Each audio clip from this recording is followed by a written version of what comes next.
Now we present Shard, a female from the Infernac Universe, who supposedly has death blades here on her arms. They're death crystal blades. Judging by their length, it may have been perfect during COVID. I'm certainly keeping a distance.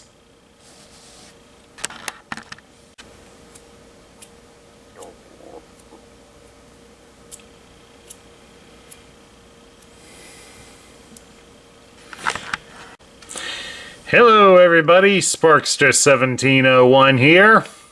We've got another strange creature to feature this week. And for once we're not talking about Larry. This is Shard, another one of the Infernac Universe characters. Shard apparently comes from the same universe that the Inhumanoid Metlar comes from. It'd be interesting to see Hasbro do a crossover of the Transformers with the Inhumanoids. That's not going to happen since Hasbro no longer owns the rights to the Inhumanoids. Shard apparently comes from the planet Dread, and she is made entirely of death crystals. So they say she is a rock lady that you don't mess with. Apparently she takes inspiration from the Rock Lord toy of Solitaire, who was, if I remember correctly, the only female Rock Lord character.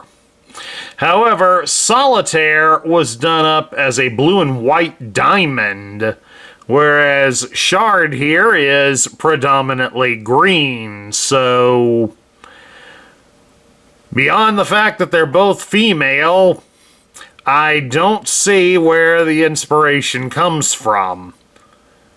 That's not trying to be sexist or smart, it's just they can claim it, but without any other similarity beyond their gender. What else do we got? Alrighty. Like the other Infernac characters, she is capable of being broken down into weapons. And we will do that later on in the video. I really should get a turntable. But at any rate, let's start looking at some of her accessories. She comes with 4 of these bladed rocks.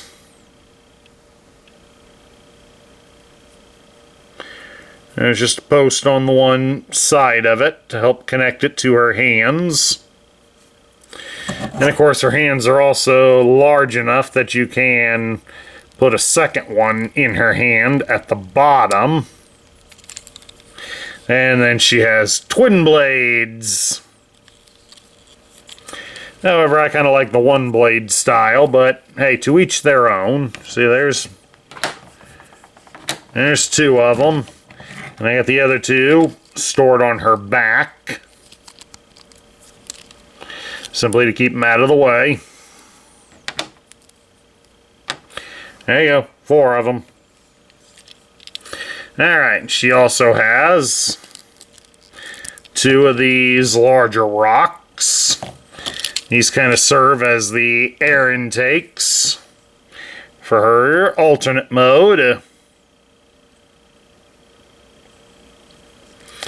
And as you can see, there is a right and a left. So if you do buy her loose, you will need to look for that. And if you are wondering, yes, the blades can be attached into the holes there like that. And they can make a different weapon.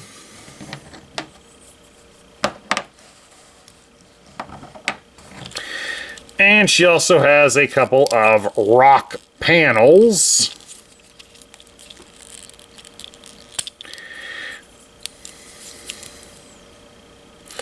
which are attached to her legs. I got them on pretty snug there. There we go.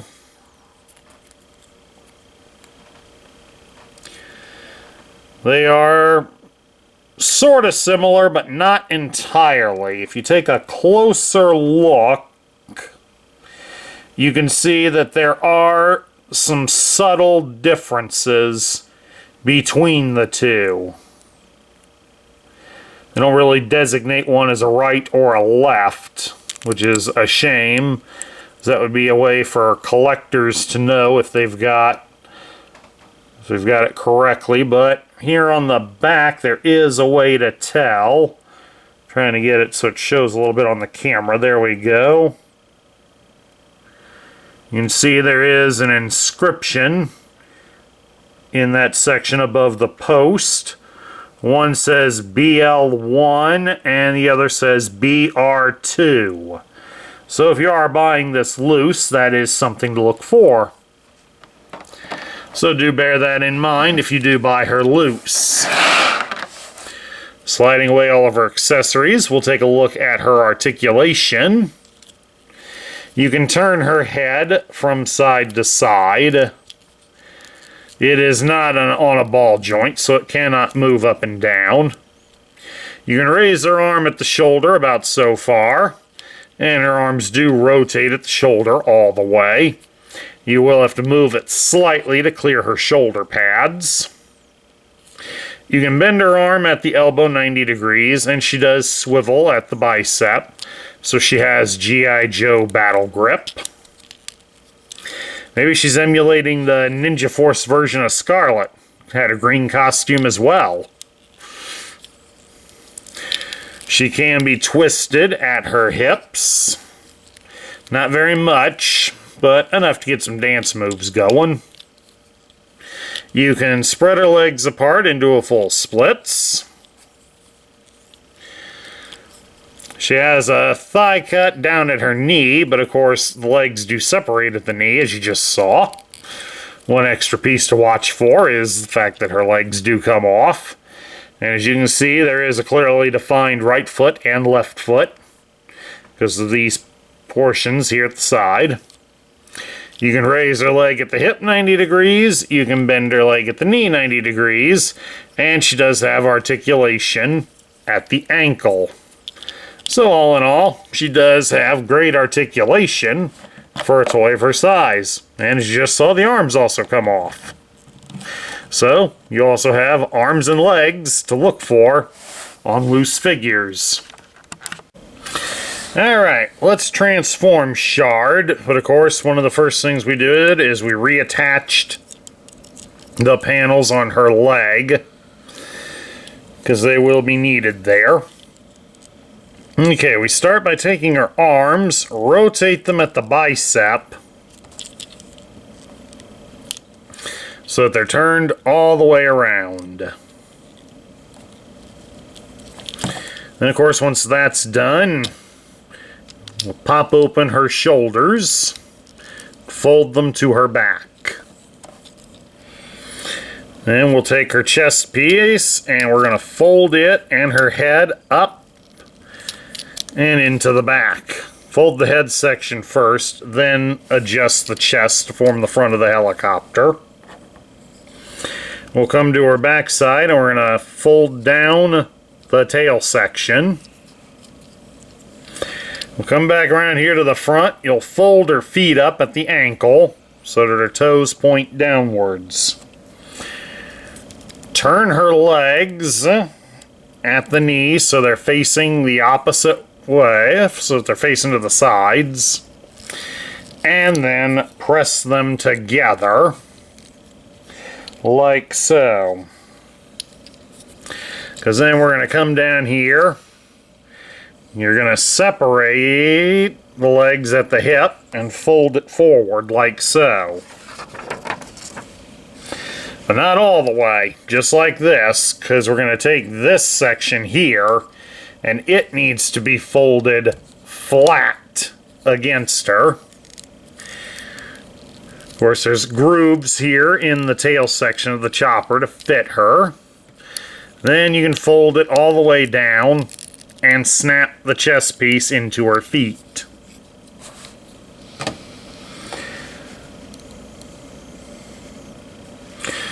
And then, of course, then we can fold the arms in. The instructions kind of recommend we do that before we bring the legs up. A little easier. That way we have a little more room to work with. And then there, once we've gotten her all folded up like that, we take the intakes and they will plug in to the holes that are on the sides of her arms. Just like that. And then each of those swords connects into this area here to help form rotor blades. And then there we have it. Shard is in her alternate form of a rock helicopter. Of course, with her color scheme here, she almost looks like a rock version of Springer. I mean, she's got green and very light yellows on there, so she could almost pass for a rocky version of Springer. Hey, somebody might think it's funny. And of course, the rotor section does spin. So you do have that going for you. Now, like we said, she can be used to make weapons for other Transformers. To get her ready for that, we start first by removing the rotor blades.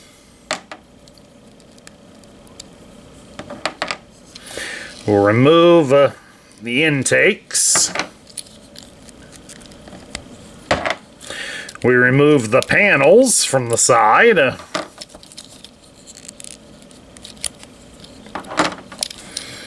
And of course, once we've done that, we will come up here. They want us to unfold her arms out. Like so. And then remove her arms. And then we come down here. Pop the leg section free. And remove her legs. And this part, surprisingly, and unfortunately, like many of the others of late, we don't need it. So, there, Larry, you can play with that piece. The instructions use gears as the model, so we're going to just go along with that and use gears. Instructions show that the first thing we do is we bend Gears' arms at his elbows. We then take Shard's arms, and you will plug the arms into these holes on the side of Gears.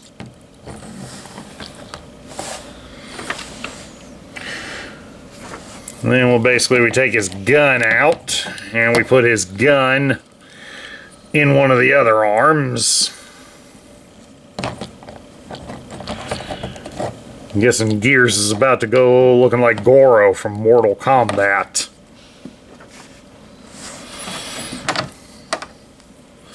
Take the leg panels, attach them to these holes on the sides of Gears' legs.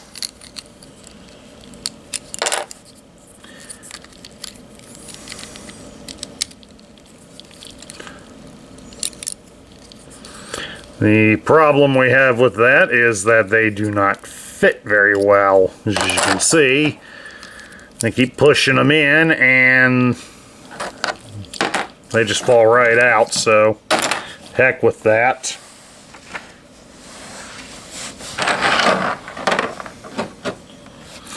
Then you will take the two intakes. You'll see there is a hole on the inside. We will attach a rotor into that. You will plug another one in here.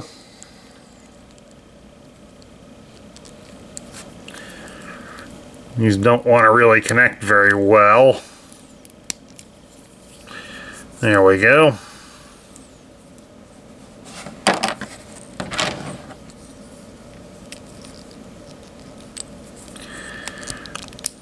In you go. And in you go. And then basically these get attached on into the fist holes.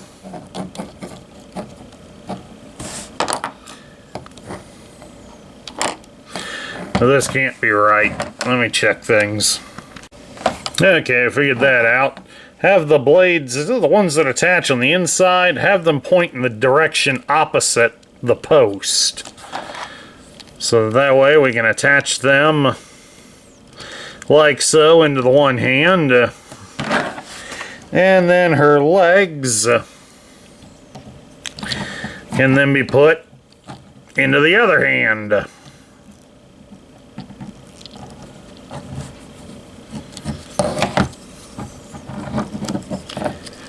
Just like that.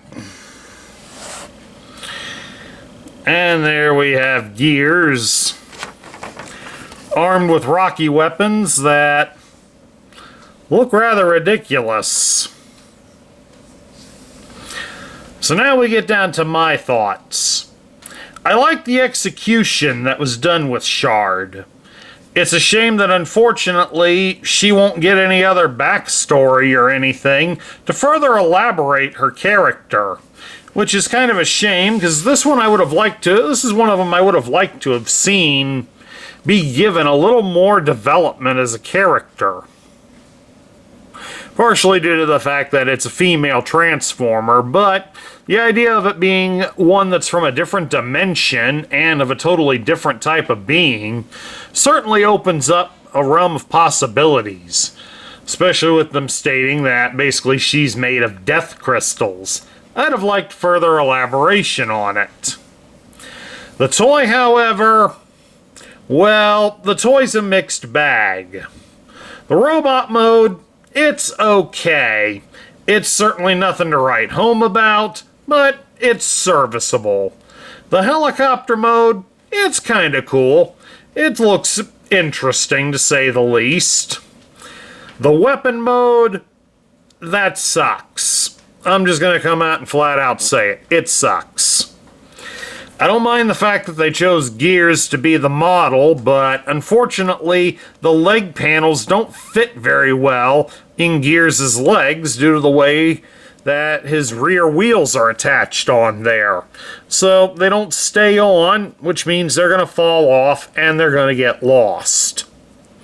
So it's kind of, this one probably should have had a redesign.